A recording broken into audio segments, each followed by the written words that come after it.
মায়েরা সব বোঝে। মা, আজকে টিফিন দিতে হবে না। কেন? আজকে আমি বন্ধুদের কাছ থেকে খেয়ে নেব। রোজ রোজ টিফিন নিয়ে যেতে ভালো লাগে না। ঠিক আছে। ওই, কি টিফিন এনেছিস? আমাকে একটু দে। আজকে আমি টিফিন আনিনি, তোদের কাছ থেকে খাবো তাই। ভাগ, তোকে কেন টিফিন দেবো? নিজে টিফিন নিয়ে আসেনি, আমার টিফিন খাবে। মা টিফিনটা দিচ্ছিল, বেকারি মাকে বারণ করলাম। এখন খিদেও পেয়েছে, কি করব?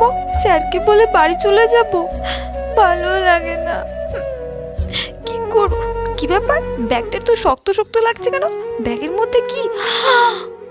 মা আমাকে টিফিন দিয়েছে। যাক গে, বলুক গে তো, টিফিনটা রেখে দিই। পাগলি মেয়ে একটা।